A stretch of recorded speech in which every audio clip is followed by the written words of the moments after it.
Hi అండి, అందరికీ నమస్కారం. నా పేరు అమలా. మీరు చూస్తున్నది అమలా టెక్టైల్. ఈరోజు టాపిక్ వచ్చేసి యూకేజీ ఇంగ్లీష్ సింపుల్ సెంటెన్స్. ఈ టాపిక్ అన్నది చాలా ఇంపార్టెంట్. సో ఎవరైతే చూస్తున్నారో వాళ్ళు స్కిప్ చేయకుండా చూసి పిల్లలకైతే ఎక్స్ప్లెయిన్ చేయండి. ఇంకా టాపిక్లోకి వెళ్ళిపోయే ముందు ఇదే కనుక మన ఛానల్ ఫస్ట్ టైం కనుక చూస్తే దయచేసి లైక్ చేయండి, షేర్ చేయండి, సబ్స్క్రైబ్ చేయండి. మీ నైబర్స్ కానీ రిలేటివ్స్ కానీ యూకేజీకి సంబంధించిన వాళ్ళు ఉంటే మీకు నచ్చితే కనుక వాళ్ళకి సజెస్ట్ చేయండి. ఇంకా టాపిక్లోకి వెళ్ళిపోదాం. ఈరోజు topic UKG English simple sentence. Previous వీడియోలో యూకేజీకి ఇంగ్లీష్ సంబంధించి చాలా టాపిక్స్ అయితే క్లియర్ చేయడం అయితే జరిగింది. ఇన్కేస్ ఆ వీడియోస్ కనుక ఎవరైనా చూడకపోతే నేను కింద డిస్క్రిప్షన్లో లింక్స్ ఇస్తాను, ఒకసారి వెళ్ళి చూడండి. ఎందుకంటే యూకేజీది ప్రతిదీ కూడా ఆర్డర్ వైజ్ వెళ్ళడం వల్ల నెక్స్ట్ క్లాసెస్ కూడా చాలా యూజ్ ఉంటుంది అనమాట. సో అందుకనే నేను ప్రతి దానికి ప్లేలిస్ట్లో పెట్టాను, అదేవిధంగా ఆర్డర్లో పెట్టాను. మీరు వెళ్ళి చూడడం వల్ల ఒకదాని తర్వాత ఒకటి వెళ్ళినట్టు ఉంటుంది, మీకు ఒక క్లారిటీ అంటూ ఉంటుంది. ఓకేనా? Simple sentence. ఈ సింపుల్ సెంటెన్స్ అన్నది చాలా important.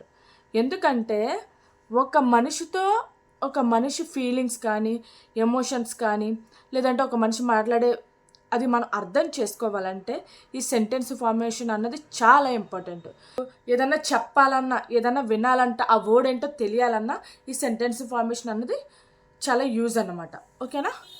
Simple sentence are short and easy to understand sentence. Simple sentence ఏంటంటే షార్ట్ అండ్ ఈజీ, అంటే షార్ట్గాను ఉంటుంది, ఈజీగాను ఉంటుంది. అది మనం అర్థం చేసుకోవడానికి చాలా బాగుంటుంది అనమాట. That contents one idea or thoughts. అది వినడం వల్ల మనకి ఒక ఐడియా, ఒక థాట్ అన్నది ఉంటుంది అనమాట. They usually have a subject. ఇందులో సబ్జెక్టు అదే విధంగా ఉంటాయి అన్నమాట. ఒక సెంటెన్స్లో సబ్జెక్టు, ప్రెడికేట్ అంటారు.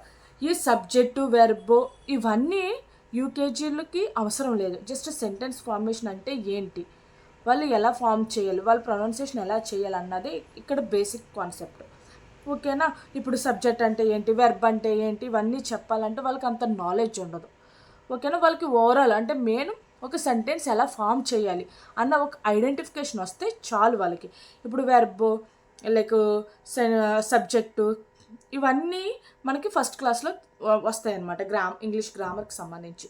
సో ఇప్పుడు మాత్రం వాళ్ళకి అంత బర్డెన్ పెట్టద్దు. ఓకేనా? వాళ్ళకి జస్ట్ ఒక్కటే సింపుల్గా సెంటెన్స్ అన్నది ఎలా ఫామ్ చేయాలి, ఎలా చెప్పాలి అన్నది ఒక బేసిక్ కాన్సెప్ట్ వాళ్ళకి చెప్తే చాలు. ఓకేనా? They usually have a subject who or what the sentence is about. అంటే సబ్జెక్ట్లో హూ అన్నది వాట్ అన్నది చెప్తుంది అనమాట. ఈ predicate what the subject does. అంటే ఈ ప్రెడికేట్ అన్నది అంటే సబ్జెక్ట్ అసలు ఏం చేస్తుంది అన్నది చెప్తుంది. ఓకేనా? ఎగ్జాంపుల్ చూడండి. I like Apple. ఐ అన్నది ఏంటి, సబ్జెక్టు. లైక్ యాపిల్ చెప్పనా, ఈ సబ్జెక్టు ఇదేం చేస్తుందో చెప్తుంది. I like Apple. లైక్ అంటే ఏంటి, అది దాని ఫీలింగ్ చెప్తుంది. I like apple. అదేవిధంగా the dog runs. The dog అన్నదేంటి, సబ్జెక్టు. రన్స్ అన్నదేంటి, ప్రిడికేట్ అనమాట. అర్థమైంది కదా? సబ్జెక్ట్ అంటే ఎవరు ఏంటి అన్నది చెప్తుంది. ప్రిడికేట్ అంటే సబ్జెక్ట్ అసలు ఏం చేస్తుంది అన్నది చెప్తుంది. మీకు క్లారిటీ అర్థమైంది కదా? Next, start with objects around them. మనకి ఎప్పుడన్నా సరే పిల్లలకి క్లాసెస్ చెప్పినప్పుడు మనకి అరౌండ్లో అంటే లైక్ మన సర్కిల్లో ఏమున్నాయో అవి చూసి చెప్పడం వల్ల పిల్లలు కొంచెం ఇంట్రెస్ట్గా విని చాలా యాక్టివ్గా ఫీల్ అవుతారనమాట. Use objects they see daily. మనం ఏమైతే ఆబ్జెక్ట్స్ చూస్తాం అవి చూసి చెప్పండి. Show a book and say this is my book. అర్థమైందా? ఇప్పుడు ఒక బుక్ తీసుకోండి, ఈ బుక్ చూపిస్తూ this is my book, understand, this is my book అని చెప్పండి. అదేవిధంగా ఏదన్నా ఒక పాయింట్అవుట్ చేస్తూ లైక్ ఇక్కడ ఒక టైగర్ ఉంది లేదంటే లయన్ కానీ ఏదన్నా సమ్ టాయ్ పెట్టండి, ఇది పాయింట్ చూపిస్తూ this is my doll, this is my tiger. అలా పాయింట్ ఫింగర్ పెట్టడం వల్ల కూడా దిస్ ఈజ్ మై బుక్ అంటే ఇది నా బుక్, ఇది నా డాల్ అని క్లారిటీ వస్తుంది. ఓకేనా? Use visualise. చెప్పాను కదా, విజువలైజ్ చూపించడం వల్ల కూడా పిల్లలకి సబ్జెక్ట్ అన్న కాన్సెప్ట్ అన్న ఈజీగా క్యాచ్ చేస్తారు. Use pictures, flash cards or real items to explain sentence like the cat is on the mat. అంటే లైక్ క్యాట్ మ్యాట్ మీద పడుకుంది లేదా కూర్చొంది అనుకో, అప్పుడు the cat is on the mat, show the picture, ఆ పిక్చర్ చూపిస్తూ చెప్పండి. అదేవిధంగా ది యాపిల్ ఈజ్ రెడ్, అదేవిధంగా మీరు యాపిల్ చూపిస్తూ ది యాపిల్ ఈజ్ రెడ్. అదేవిధంగా ఇక్కడ బెలూన్ ఉంది, ఈ బెలూన్ చూపిస్తూ this is a red balloon, this is a blue balloon, this is a yellow balloon. ఇలా చూపించడం వల్ల వర్డ్ ఫార్మేషన్ తెలుస్తుంది. దిస్ అంటే ఇది అని, బెలూన్ అంటే ఇలా అని, అది ఏ కలర్ అనేది మెన్షన్ చేస్తుంది. అక్కడ కలర్ మెన్షన్ చేసేదాన్ని ఏమంటారు? ప్రిడికేట్. అంటే రెడ్ కలర్, రెడ్, లైక్, ఇలాంటివన్నీ ప్రిడికేట్ అనమాట. ఐ, దిస్, ఇవన్నీ ఏంటంటే సబ్జెక్ట్స్ అనమాట. ఓకేనా? కీప్ ఇట్ ఇంటరాక్టివ్ అంటే మన పిల్లలతో ఏదన్నా సరే క్వశ్చన్స్ ద్వారా కానీ, అదేవిధంగా వాళ్ళకి చెప్పే ఆన్సర్ కానీ రెస్పాండ్ అవ్వడం వల్ల పిల్లలు ఈజీగా సబ్జెక్ట్ అన్నది క్యాచ్ చేస్తారు. Ask them questions. అందుకే నేను ప్రతి పాయింట్ ఎలా చెప్పాలి, ఏ విధంగా చెప్పాలి, ప్రతిదీ రాశాను. ఇది నోట్తో కూడా చెప్పేవచ్చు, కానీ నేను ఏంటంటే మీరు రివిజన్ చేసినా లేదంటే ఎప్పుడన్నా పాయింట్ మర్చిపోయినా మీరు ఒకసారి ఈ వీడియో ఓపెన్ చేశారనుకో, ఆటోమేటిక్గా మీకు వాట్ ఈజ్ నెక్స్ట్ అని మీకు ఒక క్లారిటీ వస్తుందని ప్రతి పాయింట్ క్లియర్గా రాశాను. ఓకేనా? Ask them questions. ఫస్ట్ ఎప్పుడన్నా సరే పిల్లలకి క్వశ్చన్స్ ఎక్కువ చేయడం వల్ల పిల్లలకి నేర్చుకోవాలన్న ఇంట్రెస్ట్ పెరుగుద్ది. ఎందుకంటే మా మమ్మీ ఏ క్వశ్చన్ వేస్తుందో, మా డాడీ ఏ క్వశ్చన్ వేస్తారు, దీనికోసం ఇంట్రెస్ట్గా నేర్చుకోవాలి, వాళ్ళకి ఆన్సర్ చెప్పాలని కొంచెం ఎగ్జైట్మెంట్గా ఉంటూ ఆ కాన్సెప్ట్ అనేది క్లియర్గా వింటారు. వాట్ డూ యూ సీ అంటే లైక్ ఇక్కడ ఒక మంకీ ఉంది, మంకీ చూస్తూ ఆ బేబీ కానీ ఒక బాబు కానీ పాప కానీ ఆ మంకీని చూస్తుంది అనుకో, అప్పుడు మీరు అడగండి what do you see. I see a monkey అని బాబు చెప్పే విధంగా, పాప చెప్పే విధంగా మెన్షన్ చేయండి. ఐ అంటే నేను, సీ చూడడం, మంకీ అది ఆ యానిమల్ నేమ్, అంతే కదా అక్కడ ఉన్నది. I see a monkey, I see a tiger. అట్లాగా ఏదన్నా సరే క్వశ్చన్ రూపంలో వెయ్యండి. ఫస్ట్ సబ్జెక్టు పెట్టమని చెప్పండి. అదేవిధంగా ప్రెడికేట్ అంటే సబ్జెక్ట్ యొక్క చేసే పనిని చెప్పమనండి. What colour is the Apple అంటే లైక్ అక్కడ ఏదన్నా సరే కలర్ ఉందనుకో, లైక్ ఇలా ఉంది, ఇక్కడ యాపిల్ ఉంది. What is this colour, what colour this apple అని అడిగామనుకో, బాబు it is a green, it is a red, it is a yellow అని ఆ పిక్చర్ చూపిస్తూ చెప్పే విధంగా. మీరు కలర్ ఐడెంటిఫికేషన్ కాదు, బాబు సెంటెన్స్ ఎలా ఫామ్ చేస్తున్నాడో అబ్జర్వ్ చేయాలి. మీరు మెయిన్ చూడాల్సింది అదే, సెంటెన్స్ ఫార్మేషన్ ఏది వస్తుంది ఫస్ట్, నేను ఎలా అర్థం చేసుకుంటున్నాడు. ఐ అంటే నేనని చెప్పే విధంగా, నేను చూసేది, నేను చెప్పేది, నేను మాట్లాడేది అని తనకి తెలియాలి. ఓకేనా? Teach word by word. ఎప్పుడన్నా సరే పిల్లలకి ఒక్కసారిగా చెప్పకూడదు, ప్రతి దానికి మీనింగ్ చెప్పాలి. ఓకేనా? అలా చెప్పడం వల్ల దాని మీనింగ్ తెలియడం వల్ల ఎన్ని సెంటెన్స్ అన్నా వాళ్ళకి వాళ్ళు ఓన్గా బిల్డ్ చేసుకొని వాళ్ళకి వాళ్ళు ఓన్గా ప్రొనౌన్సియేషన్ చేయడానికి ట్రై చేస్తారు. ఓకేనా? Break the sentence.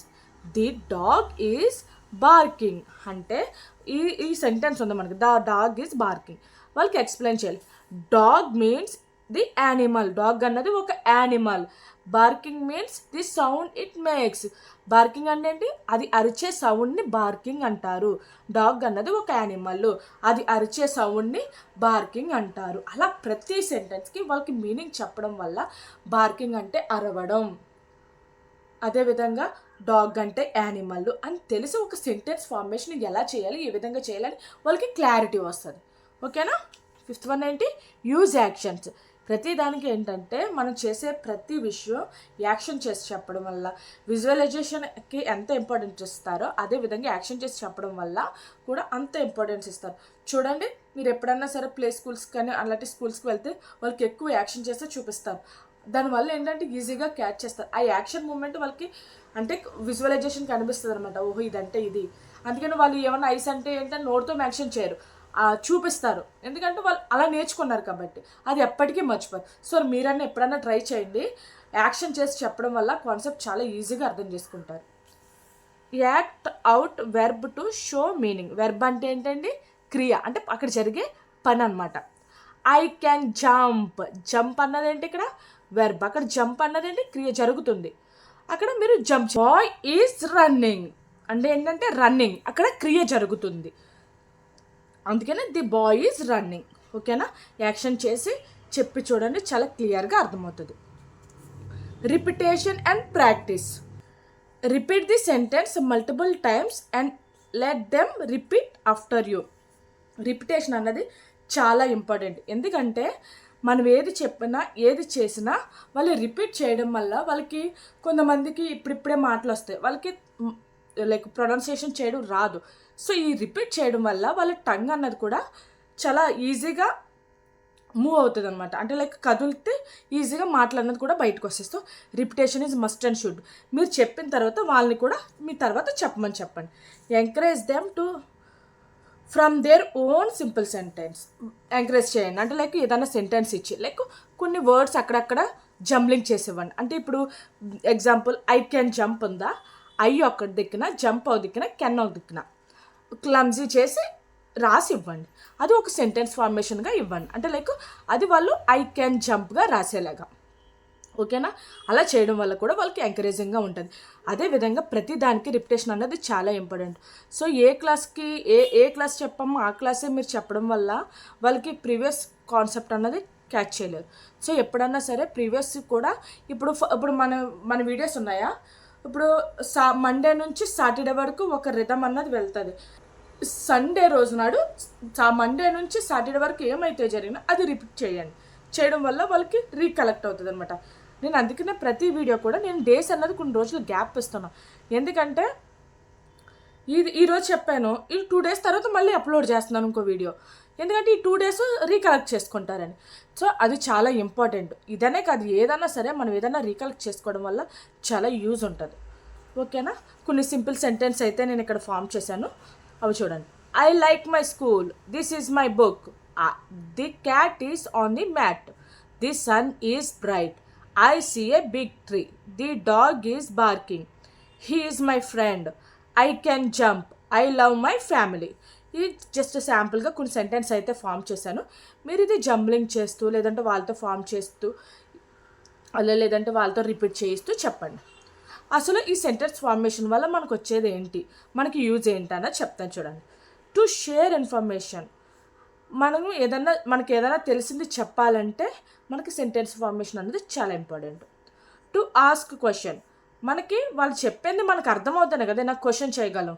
సో ఈ సెంటెన్స్ ఫార్మేషన్ తెలిస్తేనే మనం ఏదైనా క్వశ్చన్ చేయగలం. To give comments and instructions. మనకి ఆ మీనింగ్ అన్నది ఏంటో తెలిస్తే కనుక దాన్ని అర్థం చేసుకుంటే కనుక వాళ్ళకి కమెంట్స్ కానీ లేదా ఇన్స్ట్రక్షన్ కానీ, అంటే ఇలా చేయి అలా చేయి, ఇది ఇలా చేస్తే బాగుంటుంది అలా చేస్తారు అని ఒక ఇన్స్ట్రక్షన్స్ అన్నది వాళ్ళకి పాస్ చేయొచ్చు. To express feelings or emotions. ఆ సెంటెన్స్ ఫార్మేషన్ తెలియడం వల్ల వాళ్ళు సాడ్గా ఉన్నారా, హ్యాపీగా ఉన్నారో, లేదంటే వాళ్ళ ఫీలింగ్స్ ఏంటో, వాళ్ళ ఎమోషన్స్ ఏంటో మనం ఈజీగా క్యాచ్ చేస్తాం. To make suggestions and request. ఈ సెంటెన్స్ ఫార్మేషన్ వల్ల కూడా మనం ఏదైనా సరే సజెషన్స్ కానీ లేదంటే రిక్వెస్ట్ కానీ, అంటే మనకి thank you, please, smile, something ఇలాంటి ఏమైనా సజెషన్స్ కానీ లేదంటే రిక్వెస్ట్ కానీ చేసుకోవచ్చు అనమాట. అర్థమైంది కదా ఈరోజు క్లాసు సెంటెన్స్ ఫార్మేషను. ఇది మనకి అంటే లైక్ సెంటెన్స్ ఫార్మేషన్ అంటే మనకి వీళ్ళకి జస్ట్ ఒక వర్డ్ ఎలా పలకాలి, ఎలా ప్రొనౌన్స్ చేయాలి అన్నది యూకేజీ వాళ్ళకి తెలిస్తే చాలు. ఓకేనా, మీరు డీప్గా సబ్జెక్ట్ అంటే ఏంటి, వెర్బ్ అంటే ఏంటి ఇవన్నీ చెప్పారనుకో వాళ్ళకి అంత నాలెడ్జ్ ఉండదు. సో మనకు ఫర్దర్గా 1 by 1 ఎలా వస్తున్నాయో నెక్స్ట్ క్లాస్లో ఫస్ట్ క్లాస్కి సంబంధించి మనకి ఇంగ్లీష్ గ్రామర్కి సంబంధించి ఒక టాపిక్కే ఉంటుంది. సో మీరు ఏం వరీ అవ్వద్దు, జస్ట్ సెంటెన్స్ వాళ్ళు ప్రొనౌన్సియేషన్ చేసే విధంగా ఐ అంటే నేను, లైక్ అంటే ఇష్టం, మై స్కూల్, మై బుక్ అని అలా ప్రొనౌన్సియేషన్ చేసి ఒక సెంటెన్స్ ఫార్మేషన్ చేస్తే చాలు. ఓకేనా, నేను వర్క్షీట్స్ అయితే ఇస్తాను, ప్రతి వర్క్షీట్ క్లియర్గా అబ్జర్వ్ చేసి మీరు ఓన్గా క్రియేట్ చేసి పిల్లలకైతే ఇవ్వండి. ఓకేనా.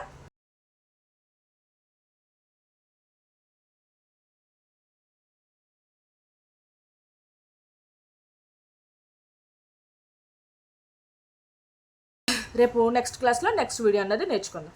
ఓకే కదా, ఇదేంటి ఈరోజు క్లాసు. ఈ వీడియో కనుక మీకు నచ్చితే దయచేసి లైక్ చేయండి, షేర్ చేయండి, సబ్స్క్రైబ్ చేయండి. అదేవిధంగా మీకు నైబర్స్ కానీ రిలేటివ్స్ కానీ ఎవరైనా ఉంటే కనుక మీకు నచ్చితే కనుక సజెస్ట్ చేయండి. Thank you.